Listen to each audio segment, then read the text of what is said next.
Good morning, Deb Watson here. In this video, you're going to see how to paint this cute chickadee. Chickadees are not only my favorite bird, they're easy to paint. Let's start with some suggested colors. It's always a good idea to test your color selection before you start. It doesn't have to be a big thing. Just use a piece of scrap paper, wet the surface, and for my black, I'm using indigo. This is indigo watered down. I want to see how the indigo looks with the cobalt blue and second cerulean blue. Now, these colors are both light, pretty blues, and either one would work well. But I personally like the cerulean blue better, so I'm going to go with that. Next, I'm getting out yellow and burnt sienna because I want to see how they look with the indigo. And the indigo and brown will work well for the branches. It doesn't look muddy. The yellow and blue will make a nice green. Doing a quick test of your colors is really worth the time, so you know how they'll turn out. Now we're ready to paint. You can download this outline and the reference photo at watsonwatercolor.com. It's in the size for a painting or a card, and you can trace it onto your paper or draw the outline. We're going to start with the background. Wet the entire background, including the leaves, the branch, everything but the bird. Using a soft wash brush is the best way to wet your paper and to apply washes of color. This is my favorite brush. It's a silver black velvet oval wash brush. But any wash brush will work, and there's many that aren't very expensive. I apply plenty of water and then tilt the paper so that any extra water can run off. I'm making my background a blue, but I like the indigo, so I'm mixing indigo with a little cerulean. I'm using a big brush to do a loose diagonal area from the top left corner to the bottom right corner. Now be sure to leave the chickadee's head outside the wash area. That's your center of interest. The top right needs something, but not as dark as the diagonal area, just a little bit of color. While this wash is still damp, you can tweak it. If it spreads too much, if you have a big area of solid color, you need to break it up. Just lift some up with a paper towel. Or you can use a smaller brush to add a few small areas of dark color or even spatter. Now, did you notice I'm using the side of the brush to just scrub on a few slightly darker areas of different sizes? What you don't want is a lot of spots. Your wash should keep spreading as it dries, and as long as it's damp, it should be workable. I think I want to add a few suggestions of green. So I'm mixing some of the blue and the yellow to make a light green. I add some brown, and that's not the color I want at all. When you're mixing colors, if it's getting worse instead of better, don't keep adding stuff. Just wipe it up and try again. Spattering. Spattering can add interest and break up a wash. I'm tapping my brush on my finger to spatter some small drops of light green onto the wet area. There's lots of different ways to spatter, but this is an easy technique that you can learn with just a little practice. Spatter does go everywhere, so you have to dab it up off your bird and your sky, and you may want to protect your table.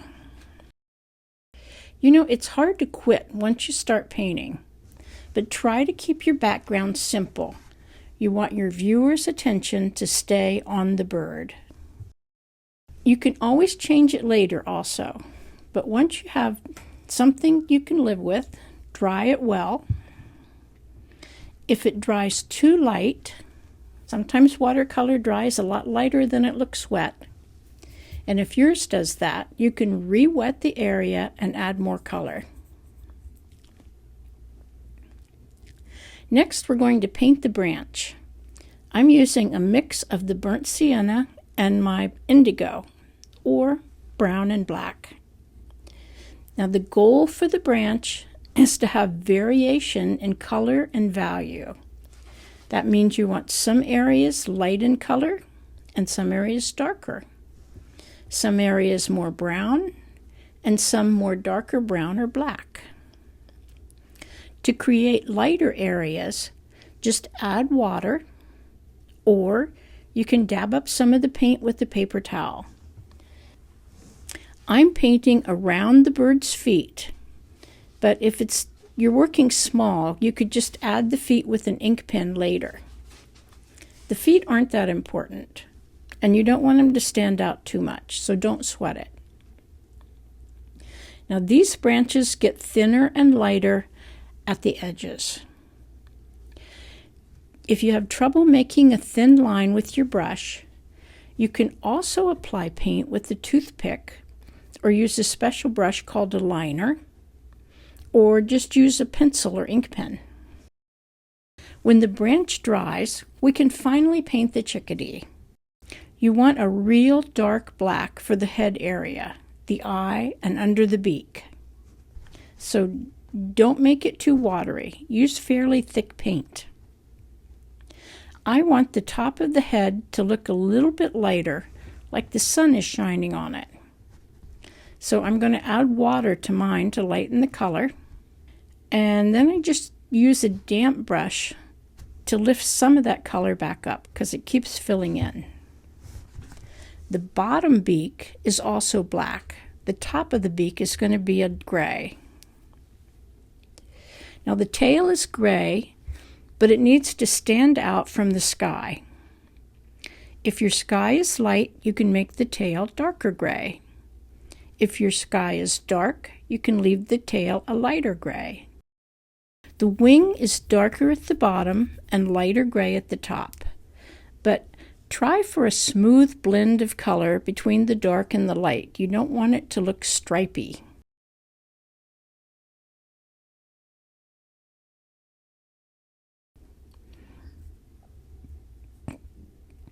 A chickadee's body is a light beige, but it needs shading.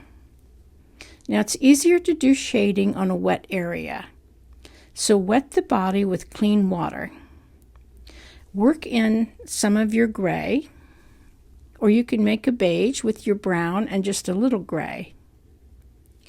Now you can do a smooth blend of color, or you can add some short strokes to make it look feathery. Play with it as long as you want, but try to leave the edges white.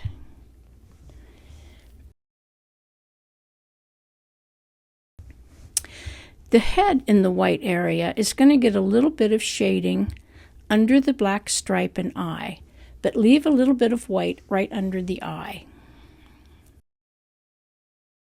On a chickadee, right beside the wing, it has a little hint of color. So I'm going to add a touch of burnt sienna and maybe a little darker gray. This area in the background is bothering me. See how the color stops right at the branch? Above the branch is color, below the branch is nothing. That doesn't look natural. So I re-wet the area and touch in a bit of color. That's better. This area looks lacking also.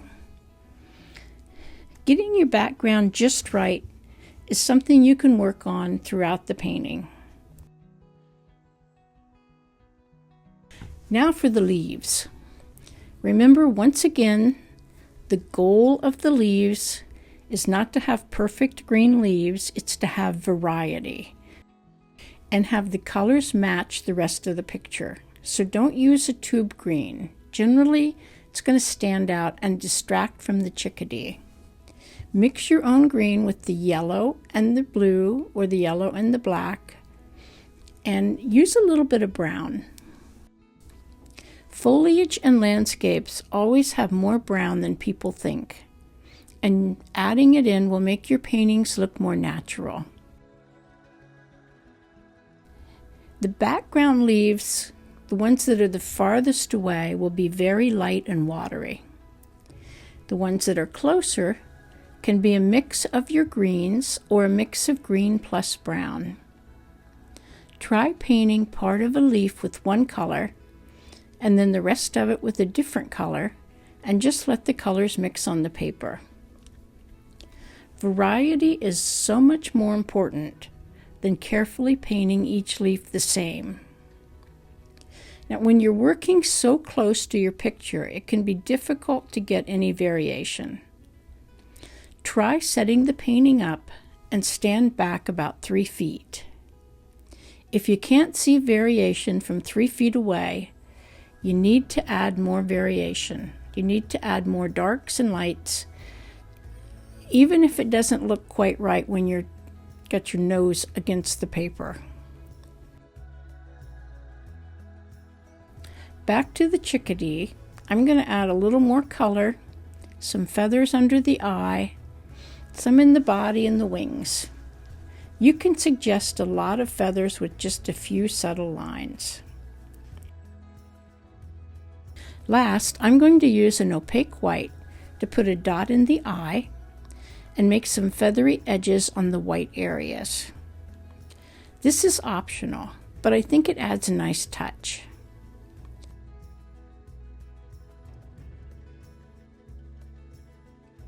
Then it's time to clean up for the next painting. This chickadee is a very simple painting, and I hope yours turns out beautifully. Don't hesitate to add your own touches or favorite colors. If you paint the card size for your friends, you can experiment and see which one turns out best. Visit Watson Watercolor for the free lesson and lots more. Happy painting!